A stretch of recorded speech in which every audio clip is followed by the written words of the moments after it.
سڵاو بینەرانی خۆشەویستی تلویزیۆنی کۆمەڵە، زۆر خۆشحاڵم بۆ ئەوەی جارێکی تر دێمەوە خزمەتتان لە بەرنامەی دیالۆگدا. ئازیزان، ماوەیەک لە کاتی هەڵبژاردنەکانی سەرۆکۆماری لە ئێران، سەلەفیەکان لە یەک دوو شاری کوردستان هاتن و بڕێک خۆپیشاندانیان کرد و دەستیاندایە ئەزیەت و ئازاری خەڵک و ئەوە بۆ خۆی فەزایەکی دروست کرد کە بەحسی سەلەفیەکان دیسان جارێکی کە هاتەوە ناو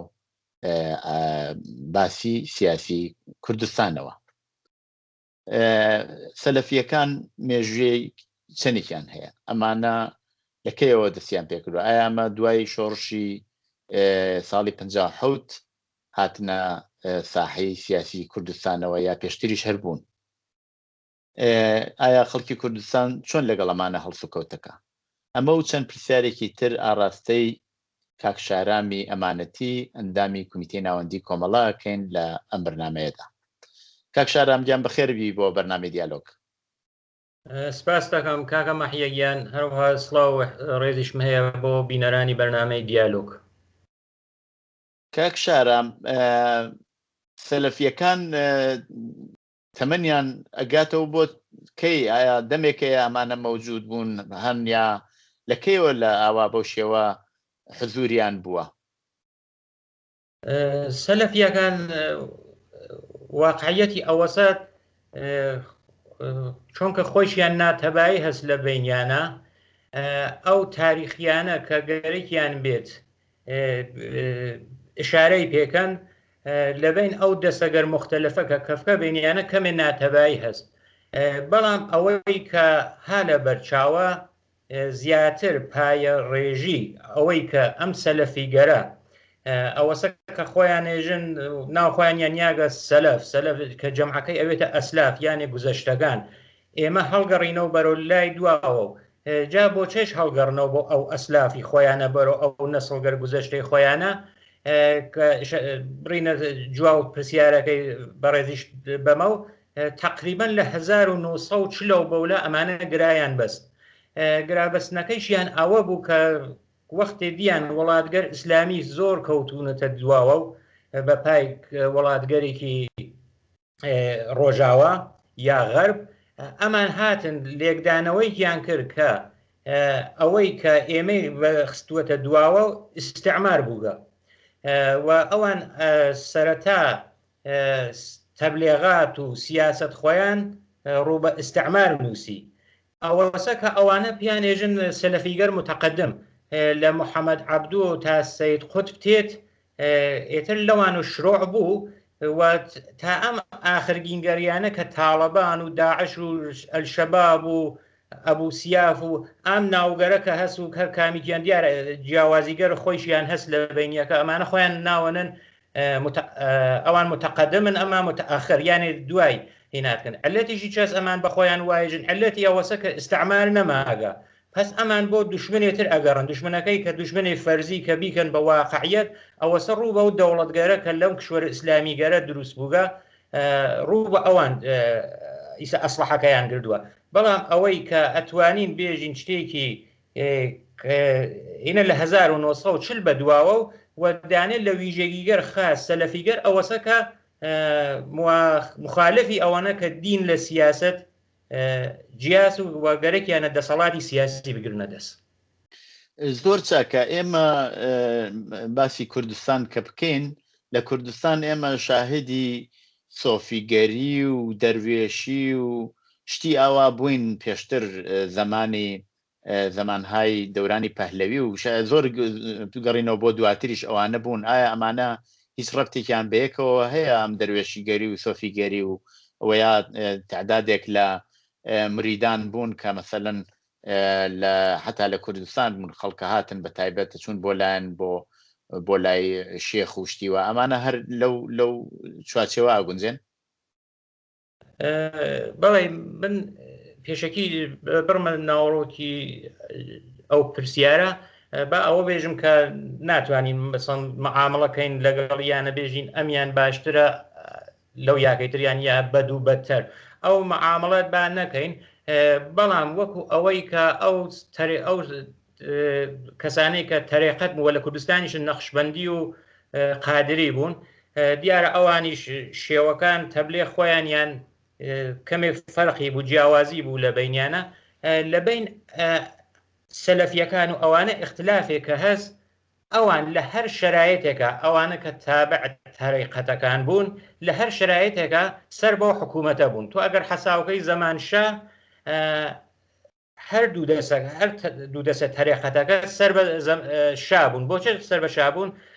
دیار بوو کە ئەبوای خەرج و مەخارج و چکارێکە هەسیان بۆ تەبلێ خۆیان بتانن بەکاری بوون ئەوە بوو لە تاریخ دەوڵەتەوە بۆ ئەوە عوارض شارەدارینان پوڵ ئاو بەرق ئەو خەرج و مەخارج خۆیانە بتانن تەمینکەن دەوڵەت ئەوانی خستووە سەر وەزارەت ئەوقاف یانی ئەوقاف وەکو چۆن ئەوقاف کارێکەکە ڕوبەر مزگەوت بۆ ئەوانیش ئەو کاریا کرد بەڵام ئەوەی کە بێژین بڵێ ئەوانیش ئەعماڵی خشونەتامیز ناو کارەکانیانە بوو یانێ معرفیکردن و دعوەتکردن بەوەی کە بێن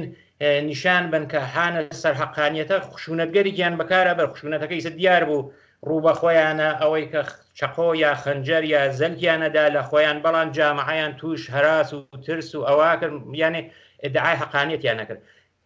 بەڵام ئەمان اختلافێکە هەسیان مەساڵەن ئەم سەلەفیگەرە ئەوان هەر بە ئیسلام حەساو ناکەن بە ناو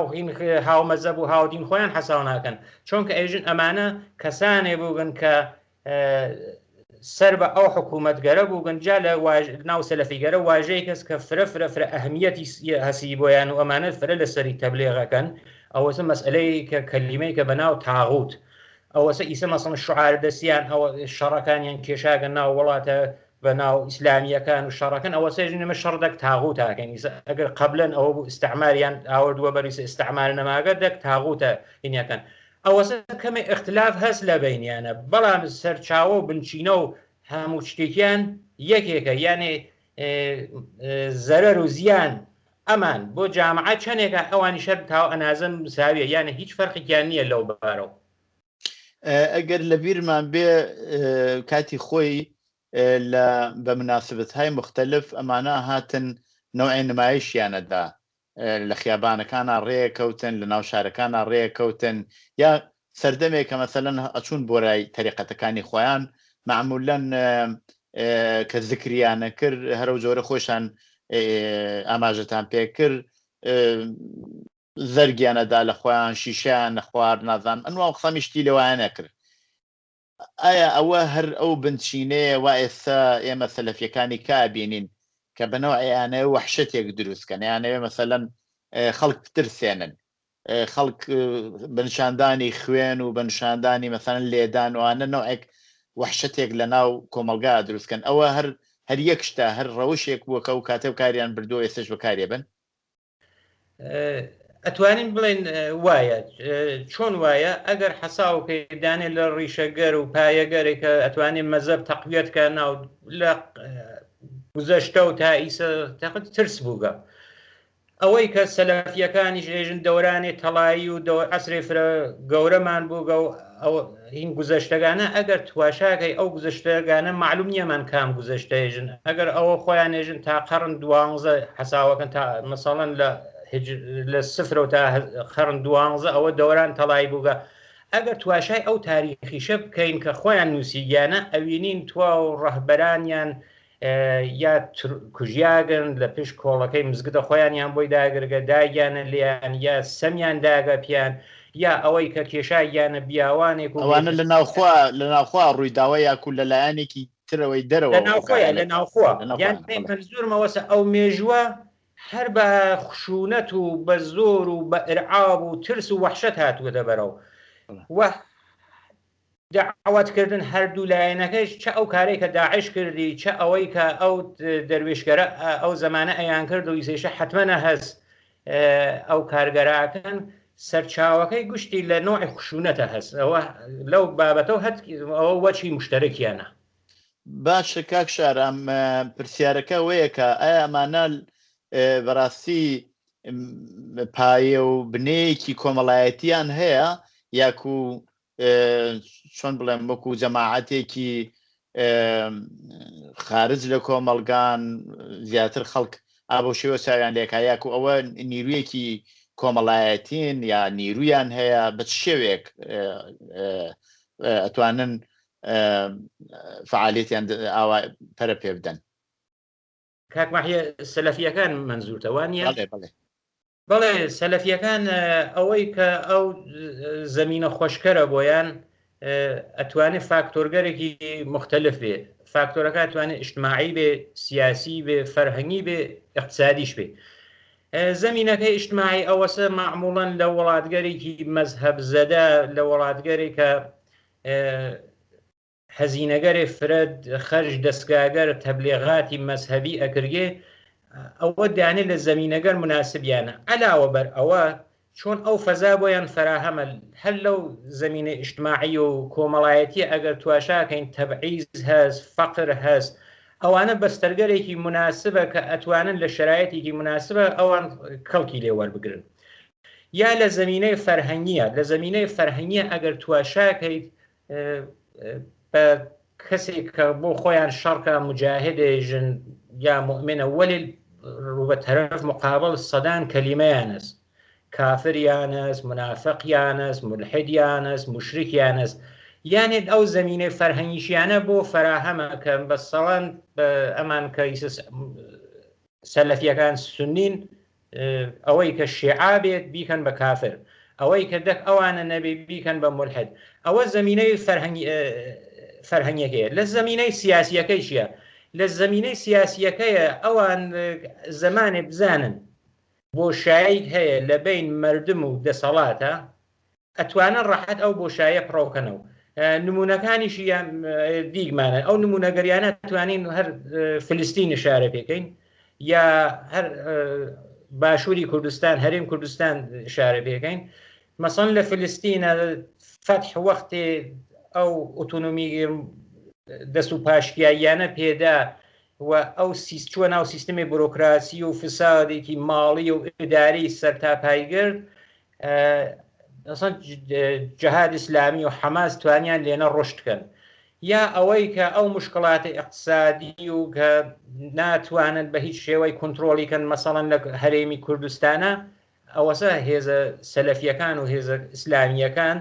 ئەمانە لێنە سەر هەڵتێرن. دیارە زەمینەگەر تریش وەک زەمینەی اقتصادی دەوری نەخش خۆی خاسترە بینێ لە مەسایلی اقتصادیە، ئەوان وارد ئەوان هەرگوونەوەتم ئەوە نییە کە خۆیان بەرنامەیەکی اقتصادی توکمەیان بێت. حتا تاو جێگەریشە سەلەفیگەریشە خۆیان نێژن معتەدڵ و ئەمانە مەسەڵەن نمونێکی تورکیە و ئەو ئاکپارتیە. دیارە لەگەڵ لیبرالیسم سیاسیە کەمی مشکلیان هەولێ دەک لیبرالیسم اقتصادیە هیچ مشکڵێکیان نییە ئەمانە، بەڵام کێشەگەری اقتصادی و مشکڵاتێکی اقتصادی چۆن لە ئوروپا وەختێ تێتە بەرەو ڕاست حزبە ڕاست و پۆپۆلیستەکان خۆیان ئەکێشنە بەرەو خۆیان بەرجەستە نیشان بن، ئەوان لەو تاکتیکیشە ئیستفادەکەن. بەڵێ بەڵێ ئێوە شتێکتان ئیشارە پێکردەیشەوە بوو کە سەر ڕای ئەوە جاری وایە بۆ خۆیان لە کەلێنی بینی دەسەڵات و جەماوەر ئیسفادەکەن، بەڵام بۆ خۆشیان زۆر سەر بە دەسەڵاتن. ینی ئیشارەتان ئاماژتان بەوە کە لە زمانی شا بڕێک ئیمکاناتیان بۆ فراهەم کردبوون، ماڵیاتیان لێ ناسەندن، نازانم وە لە لایەکی تریشەوە بڕێک کۆمەکیان پێکردن، حتا دەوڵەت کۆمەکی پێکردن. ئەمە عمومەن بەو شێوە بووە، ینی ئەوان ئەتوانن هەم لە دەسەڵات ئیسفادە بکەن و هەمەوەیش کە ئەگە شرایەتی هاتە پێشە دەسەڵات کەوتە تقریبان شرایەتێکی کەوتە لێژی و خەریک بوو بەرەو ڕووخامچێ وەختە لەو بۆشایە ئیسفادەکەن. سەلەفیەکان خۆیان نیسە دوو دەسن، دەسێکیان کە جەهادین، ئەوان نەسە کە ئێژن هیچ ڕێگەیەک نەماگەسە و ئەو مەسئلەی جەهادە، بەڵام دەسێکی تریشیان هەیە کە ئێژن هێشتا شرایەت مناسب نییە، چونکە شرایەت مناسب نییە ئەو هێز ئێمە هێزێکی فرە گەورەنین تین لە ڕێگەیەکی غیرە جەهادیە وارە دەبین. جالبیەکەی ئەوەسە جەهادیەکان بەم غیرە جەهادیەکان ئێژن ئێوە لاتانداگە لێمە نین، بەڵام غیرە جەهادیەکان ئێژن ئەوانی حەقانیەت خۆیانیان قبوڵە، ئەوەسا کە مبارزەی حتا پارلمانیان قبولە یانێ ئێژن ئەتانین بەشداریکەین لە پارلمانە تانین تا زمانێک کە جێگە و پێگەمان قەوی بوو ئەو ئانە حتمما ئەمانیش ڕێگە مسلحانەکە ئاگرنە بەر یعنی ئەو ڕێگەی ئێرعاب و وحشت بەڵام تا زمانێک کە بزانن ئەو هێزە ئەو جەماوەرە لەگەڵیانە نییە بڵێ ئەدەیەکی زیایان ئەدەیەکی زۆریان عەقیدەیان واسە کە بەرەولای ئەو مبارزەی پارلەمانی و ئینوشتە بچن ئیسە لەوەی کە مەسئلەکەی ئێمەش کوردستانە ئەوانەی کە سەلەفین تقریبا لەو دێ لە ئەو دێ مەرزۆ یانە هەریمی کوردستانی باشوور بێژین لێنە ئەم بینە پارلەمانی وشتیانە تقریبا بەهێزن بەڵام پێچەوانەکەی لە کوردستانی ئێرانە جەهادیەکان بەهێزن چونکە نە ئەوە کەمن ئەقەلیەتی شاید ئەقەلیەتیش نەبن کەمن نەمەجای ئەوەیانە هەست کە بێن مەسەڵەن لە مبارزەیەکی پارلەمانیە بێن بە فەرز خۆیان بێژن ئێمە سەلەفین یا ئەوە ئینە ئەو هەرچەند جمهوری ئیسلامی خۆی چاوپۆشی فرەی لیان کردگە لە توول تاریخە بەڵام ئەو مەجالیانە نییە بەڵێ ئەوان دیارە لە یەک ئەسڵائینە دموکراسیان بە هیچ شێوەی قبول نییە کولەن ئەوە دموکراسی کە ئێژن حکوومەت مردم بەر مردم ئەوان حکوومەت فقەدی حکوومەت ئەڵڵا بەر ئومەتیان قبوڵە یا بەحسکەرێتتر هەست نەتەوە و ملەت و ئەمانە ئەوان قبول یانە ئومەتیان قبوڵە بەڵام شرایط بۆیان ئیجابکە زوو تەغیر شکڵان و بەو شێوەیشە خۆیان قاتی مبارزات پارلەمانیەکەن کە نمونە ئاخریشی ئەوە بوو تونس و لە تونس شکستیان خوارد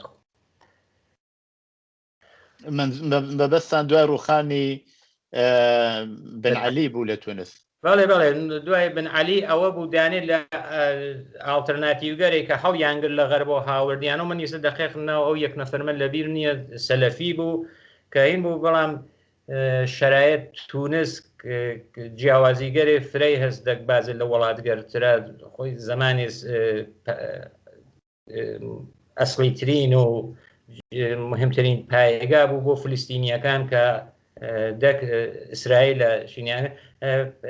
وەزیەت کۆمەڵایەتی تونس کەمێ دەک بازش جێگە لە تونس تاو جێگەی من ئاگدار بم لەوێ باتەوە جبەوەی کە مستعمەرەی فەڕەنسا بووە لەوێ بڕێک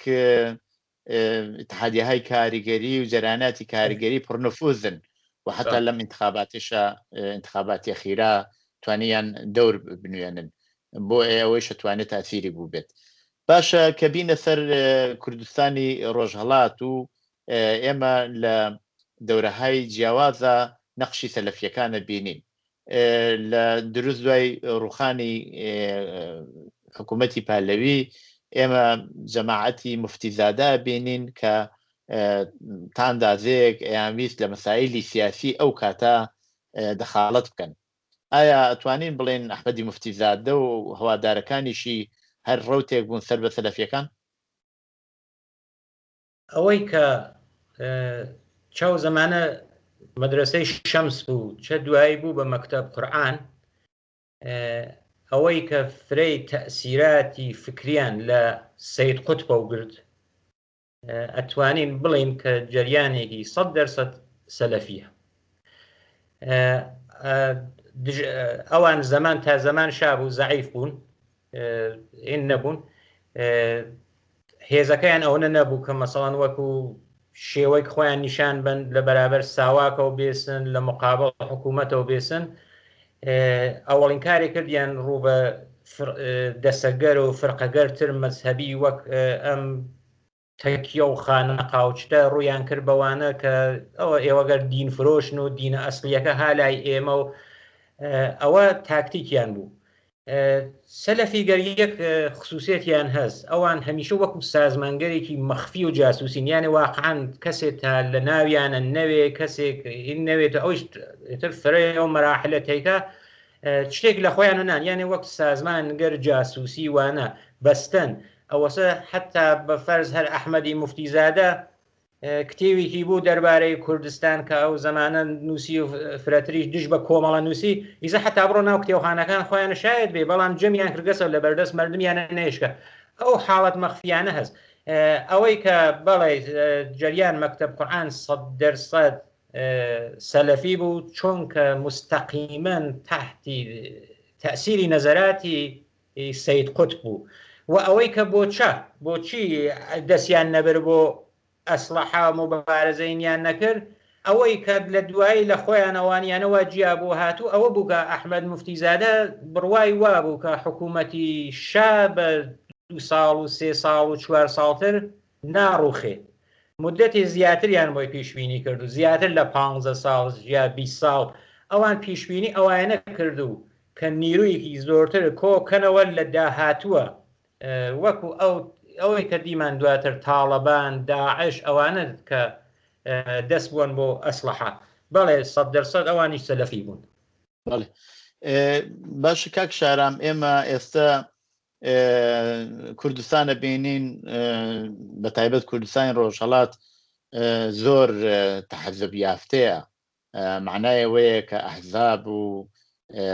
ئەحزابی سیاسی بیر و بۆچوونەکانیان لە ناو کۆمەڵگا جوابی وەرگرتووەتەوە و هەر کامێکیان لایەنگری خۆیانیان هەیە و لە دوو دەورێشە نیشانیاندا کە ئەتوانن بەڕێوەبەری جامعەیش بە عوهدە بگرن هەرچەند شەرایەتەکە زۆر سەخت بوو ئەو کاتە بەڵام لەخەرە وەکو ئیمتحانێک کرا. ئەمە جایگای ئێستەی سەلەفیەکان لە ئێستەی کوردستانە چۆنە؟ ئایا ئەوە هەیە کە مەسەلەن ئینسان نیگەران ببێت کە لە ئایندا ئەمانە بتوانن ببن بە مانەعێک لە مەقابڵ ئەو جنبشە تا ئەندازێ بڵێن دموکراتیکەی کە لە ناو کۆمەڵگا هەیە ئەحزاب هەیە سازمانهای تر هەیە بنکەکان هەن شاید مەسەڵەن ئیتحادیەهای کاریگەری ببێ شۆراکان بن هەمووانە چنێک کە توانێ ئەمە ببێ بە خەتەرێک لە داهاتووی تەحولاتە. ئەوەی کە جامعەی تەحەزب یافتەی کوردستان کە خۆشتان ئشارەتان کرد ئێمە چه تعبیرێکمان بێ کە حیزبێت تا چه دەرەجەیەک سکولارە یا سکولار نییە دیارە ئەو تەحەزب یافتگیە بە هەر دەرەجەی اختلاف کە لە بینی ئەحزابە بێت ئەو سکولاریسمە هەست و دانێت لە مانعگەر ئەسڵی لە ئەوەی کە بربەست دروستکەن بۆ ئەحزابی سکولار کولەن ئەتانێت ئەوە بێت کە جەریانگەر ئیسلامی ڕشتیان پێبن و ئەوەی کە بەڵێ بۆ جامعەیەکی وەک تەحەزب یافتەی کوردستان سەلەفیگەر یا جەریانگەر ئیسلامی ئەتوانن سەد و بربەست بن و هەر بەو بوونەوە ئەوینین ئێمە کە لە کوردستانی ئێرانن لە بازی شرایەتە لە بازی وەختگەرە ئەوەسە سیدیان پەخشەوێتەوە و ناو مزگەوتگەرە بازی مەڵاوچت منبەروچتان نە اختیاریان ئەوەیە کە دانی لە سیاسەتگەر جمهوری ئیسلامی بۆ ئەوەی کە ڕنگ و بۆ نفوذ اجتماعی ئەحزاب کەمەوکاتەوە لە کوردستان کەڵکو وەرگرتن لەم جەریانگەر ئیسلامیەسە ئەوە ئەتوانێت خۆی عامڵێکی ئەسڵی بێ بەڵام بۆ داهاتوو ئایا ئەمانە ئەوڵەن ئامانە ئالتەرناتیو نین بەڵام ئەتوانن بکردن بە ئالتەرناتیو ئەوەی کە داعش عمارەت ئیسلامیەکەی خەڵک بینیان ئەوەی کە لە ئەفغانستانە چیان کردوە لە گشتی مهمتر کە ئەم مەسئلەی ئیسلام و سیاسیکردن ئیسلامە دوای هاتنە مەیانی خومەینی و جەماعەتەکەی بوو ئەوەی کە وەکو ئالتەرناتیوێک و هەڵبژاردەیەکی خەڵکی مردم بن نە ئەوە ئەسڵان شتێکی غەیرە ممکنە بەڵام ئەمانە ئەتوانن بیانکەن بە ئالتەرناتیو چۆنیش بیانکەن بە ئالتەرناتیو ئێمە مەسەڵەن لە ئیسلام کەمی دوورە و کەفینەوە بڕین دینێ وەک بوودا هەست ئەتوانن مەسەڵەن دانێ وەکە داڵای لامای کە هین تەبەتەکان و بودایەکان تەبەتە مەسەڵەن ئەوە بکەنە سیاسی بیکەنە ئالتەرناتیوێ بۆ شێواندن بە فەرز بەشێ لەو منتەقەی ئاسیا جنوب شەرقە چۆن ئەمانە ناکردن بەڵێ ئەمانە هەمیشە ئەبزاردەسن و ئەو چیشە کە ناو فەرهەنگ و سینی خۆیانە هەیە بە بۆنی حفظ موجودیەت و پێشرەفت ئەو عەقیدە و بیر و باوەڕ خۆیانە زەرفیە سازش شتێک هەموو کەسێکیان هەست لە دەک بەفەرزەوە تاڵەبانێک ئەو گشتینە کە ئامریکا وایە هاوردە سەریە بۆم دەتونی خستەبان سەریە ئیساهێنی دانیشکە مزاکراکە ئەوەی کە وەکو ئالتەرناتیو دووبارە ئەرزەکەمە ئالتەرناتیو نین بەڵام ئەمانە ئەتوانن تەقویەت و یەکشت کە من لە بیرم چوو ئەگەر ئێمە تقریبان دەک زمانێکە مفتیزایەکان و مەکتەب قورئان بوو ئیسە تەفاوتێکەس ئەم سەلەفیگەرە لای خۆیان و ئەوە مەسئلەیەکیانز بەناو هجرەت ئێژن لە شوێنێکە نەمانتوانی نفوس پیاکەین تەبلیغ ئەچین بۆ شوێنێکی تر کە لێنە شرایەتەکە مهیا بێت تعریفێکیشیان کردە تووە وڵاتگەر ئیسلامی یەک وڵاتە ئەوە جیا کریاگەستە و ئەوەیە ئیسە مەسەڵەن خەتەرێک تریش هەیە ئەگەر ئەمانە نوتفەیان لە شوێنێکە ببەسکێت ئەتوانن بە ڕەحەتی نیرو لە ئەفغانستانەوە بێرن لە چچنەوە بێرن لە ئەمانە ئەبێ هەمیشە ئەمانە لە بەرچاوە بگیرێت بەڵام ئەو جۆرەی کە هەتا لەم وڵاتانی غەربیشە ئەیبینین مەسەلەن ئێستا بەشێکی زۆر لە مزگەوتەکانی ئەم وڵاتانە بە هەزینەی عەرەبستانی سعودی و تورکیا تامینەکرێت معنایەوەی ئەوان لەبارەی اقتصادیشەوە پشتیوانێکی ئابووریان هەیە بۆ بتوانن خۆیان پەرە پێ بدەن و خۆیان تیار بکەن وایە پشتیوانی ئابووریان هەیە ئەسڵ دانی لە پایگاگەر ئەسڵی تەمین ماڵی هەم عەرەبستانە هەم تورکیەس و بۆ ئەوەی کە توانن کەمێ ئەم مەسئلەی سەلەفی و ئینوشە لە ناوخۆی خۆیانە ئەو چۆن وتم ئەمان مەسئلەیەکیان مشکڵێکیان دەسێکیان ئەو جەهادیەکانیان مشکڵیان پادشاه و تاغوت و ئەم جۆرە چتگەرە ئەوەسە بۆ ئەوەی کە دووریان خەنەوە لە خۆیان بەرەلای ئوروپایان نێرن من کاک مەحیە پێم وابێ ئوروپایش ئومیدوارم لەو بینە استفادە نەکە ئوروپایش ئاوەند نییە کە مەسەڵەن چاوپۆشی کردوێت یا نەزانێ ئەمانە خەریک چەند تۆ ئەگەر حەساوکەی لەو 2014 تا 2014 7-8 هزار نەفەر لەم ئوروپا و چوو هیچ کەس نازانێت چیان بەسەر هات و هەر ناگەڕیان و یانێ ئەتوانێت ئوروپایش لەسەر ئەوە تاسیرکە هەر کاتێک زانی کە ئەمانە ئاوا ڕشتیان کردگە خەریکنی نەبێ ئاوە مەسان بیانێت بڕنەوە ئێوەژن ئەوە شوێنێک هەیە لە سووریە بە فەرز ئەوە لێنە هینە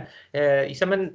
ئەوە ناژم مەسەن خۆتیش ئەزانی کە خانمێ تێر نەچن ناو کەم پێک 3-4 دانە مناڵ یەس بی تێری ناو ئەو ژێژێ ئەوە کۆڕ ئەبوو جەهاد شەهید ئەبوو جەهاد و ئەوەش کوڕ شەهید ئەبوو عومار و ئەبووکی و ئەمانەسە ئەوە جیاز بەڵام ئوروپایش خۆی توانی کەمی بار خۆی ستۆک و کاتەوە وتم 7-8 هزار نەفەر ئەم سەلەفیگەرە کە لەم مزگەوتگەرە بە خەرج عەرەبستان و تورکیا و بار هاتون ڕشتیان کرد بەرەو ئەو شەڕەچون و هەڵ نەگەڕیانیشەوە و ئەگەریش باتینەوە وەک ئەو دوو کەسەوە حمڵیان کرد بۆ شارلی ئبدۆ ئەوانیانە ئەخۆکاند بڵێ باشە ئێستا کە بینە سەر وەزیەتی ئێستا ئەمانە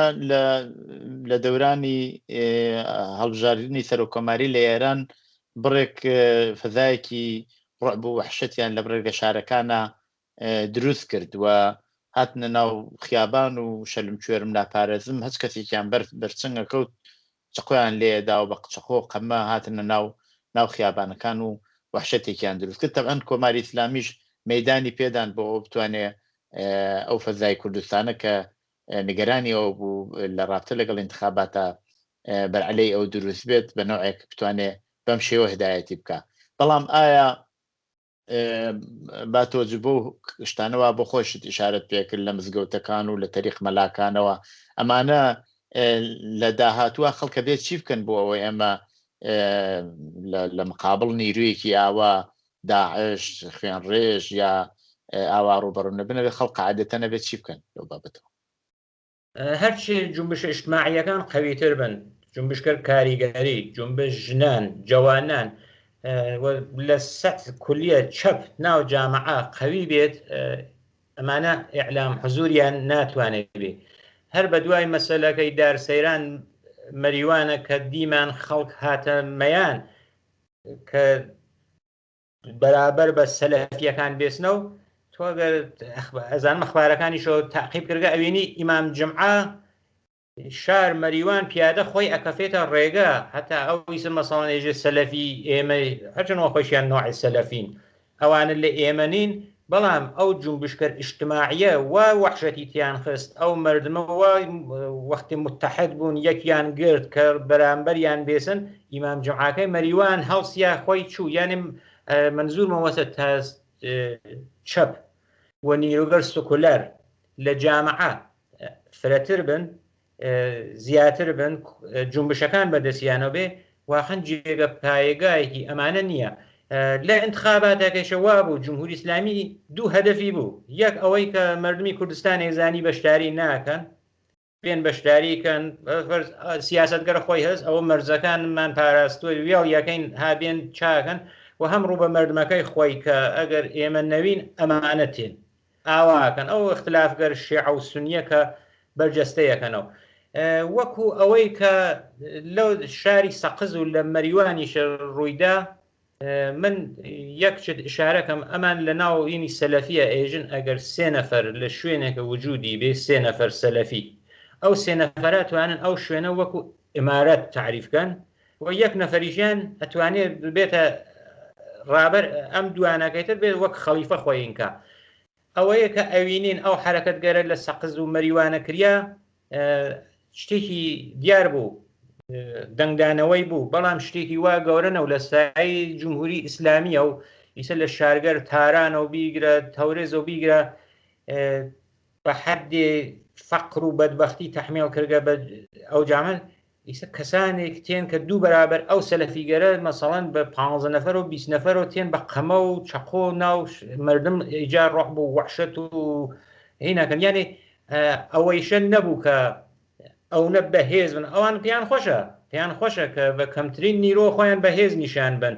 بەڵام ئەو هێزیشە نین کە مردمی کوردستان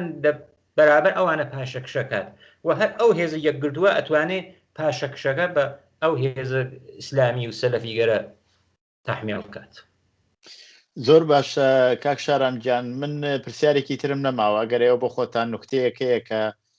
پێتان وایە لازمە ئیزافێ بکەیەوە و توێژەمان هەن لە خزمەتە ئەوەی کە یەکە لە مۆرد سەلەفیەکانە و لە توول تاریخە نیشانی داگە لە تاریخ منزور من 40 ساڵە جمهوری ئیسلامی هەمیشە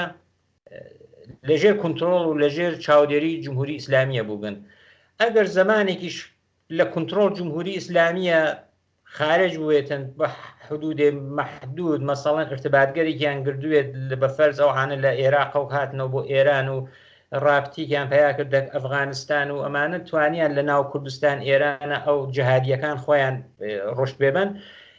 جمهوری ئیسلامی هەمیشە وەکو داردەسێ ئەمانە استفادەیان لێەکە یانێ چاویا پیانەوە و دانێت لە زەمینەگەرێکیش کە هەست کە نیروە ئیسلامیە گەورەکە کە جمهوری ئیسلامیە و ئەم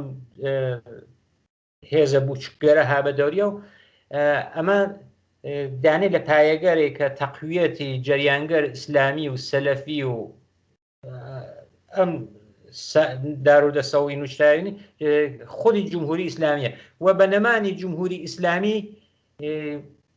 من وازانم خاوەرمیانە کولن توش ئاڵوگۆڕێکی فرە گەورایێت و ئەمانە دیارەمانە خۆی مەحڤ نابنەوە تا زمانێکە ترس و وەحشت و نەزانی و این بێت ئەمانە هەر ئەمێنن بەڵام